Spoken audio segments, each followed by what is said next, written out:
Good morning, dear hearts. We're on lesson 308, and this lesson might sound familiar, as many of them do, because again, as I've said many times, although maybe not recently, that the course is repetitive, and we are given the same information over and over again, because that is one of the ways that we actually learn. We learn through things that we are taught. We learn through the repetitiveness of information. As I've said many times, how did you learn your times table, right? It was over and over again, saying the same thing constantly until it became just second nature. And you don't have to think to figure out how much 5 times 4 is. We understand it because it's been repeated, and it has made, with the repetitions, it has made those little pathways in our mind that now become easy for us to remember. And that's what we're doing today. We are remembering. What are we remembering? We're remembering that there is only one time, and that time is now. The lesson is this instant is the only time there is. Now, I've changed it and given it a little extra word here and there over time. And I've said that this holy instant is the only time there is. This now moment, the only time there is. There is no other time. As the Course has told us, there is only the eternal now, and that is where we truly reside, in the eternal now, free of the past and of the future, only in the now. The lesson begins with the more text-like portion saying that I have conceived of time in such a way that I defeat my aim. What is my aim? Well, my goal is God. My aim is to understand and to remember the truth of who I am.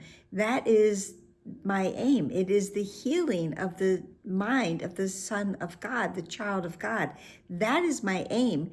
But if I am stuck in the belief of time having and being in the past or projecting into the future, then I have conceived in a way that I defeat my aim, because I'm so preoccupied with these two opposite ends of time that I don't understand that the only real time, the only place I can ever truly be is now. Again, Ram Dass, be here now. And it is indeed the only place to be. So if I elect to reach past time to timelessness, I must change my perception of what time is for. Time's purpose cannot be to keep the past and future one. The only interval in which I can be saved from time is now. So right now, I'm going to go into our relevant thought that we are still working with. What is the second coming? And in the 4th paragraph, it tells us, the second coming is the one event in time which time itself does not affect.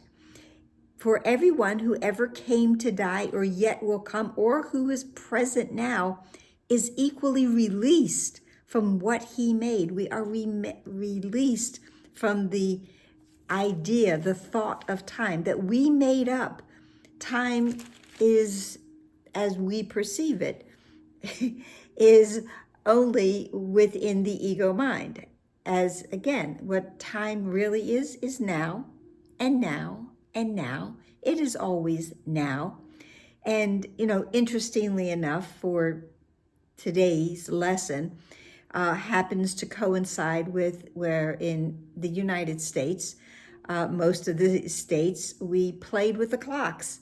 And this was the day that we would fall back. So we get an extra hour of time that we lost when we sprang forward earlier in the spring. So the idea that we can move the clock and either gain or lose an hour is just further proof of the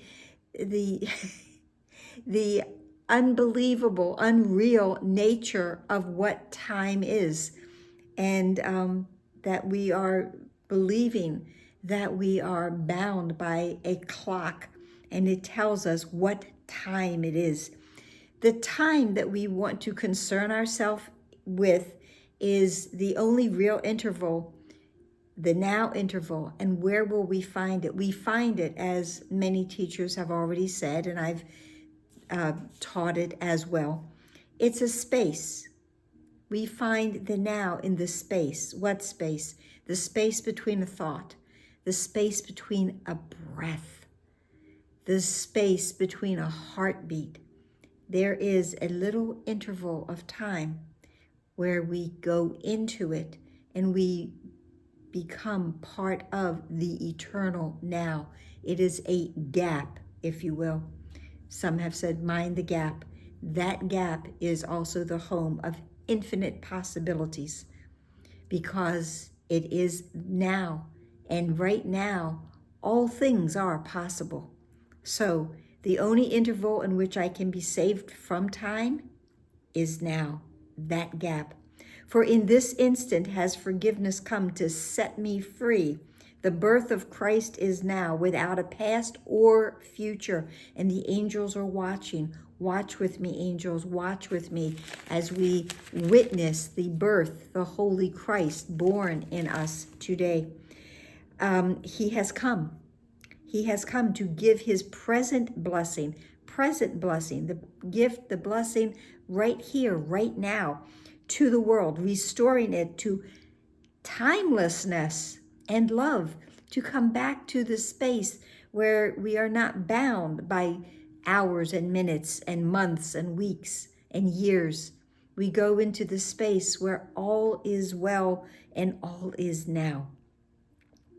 And love is ever present here and now. Thanks for this instant. That's the second part of the lesson. It is the prayer. And as I've said many times, when the Course says, thanks God, thanks Father, thanks for this instant, Father. It is the familiarity that we have with our celestial parent, as any child has with their parent. Thanks be to you, Father. Thank you for all that you have done. And it is now that I am redeemed, I am saved, I am restored to sanity, when I am restored to the understanding of the now moment. This instant is the time that you have appointed for your son, for your child's release, real ease, for us to go into that ease that we spoke of the other day. Just go into ease, and for salvation of the world in him, for salvation of the world. Salvation of the world depends on me. We remember that lesson from several months ago. Salvation, the forgiveness, the atonement, all of these happen and are remembered when we come into the now. It is only now that I can forgive. It is only now that I recognize that I am saved. And it is only now that I reconnect with all of my brothers, all of the sonship, and the at-one-ment, atonement is achieved now. This instant is the only time there is, and it's the only time that I need it to be. Just be here now. And I have a poem that I wrote a couple of years ago, and I've shared it in the past with this lesson, and I never titled it, but it says, today, let me walk out of the darkness of guilt and fear. Today, let me walk into the sunshine of love, peace, and harmony that dwells in you. Let every step be one of pure positive energy, knowing I cannot do, redo, or undo anything in the past, knowing I do not know tomorrow. Let me be here today, a glorious place to be. And that's it for today, and I hope it helped. I hope you enjoyed it. Please like, share, and subscribe. Please comment. Please smile. Please take in a deep breath 4 years ago, this was the lesson of the election day. We have a different one for this year. And but see how beautiful with that event in time, this lesson would bring ease and release to every mind, that this instant is the only time there is. Be now. And be here tomorrow, please. Namaste.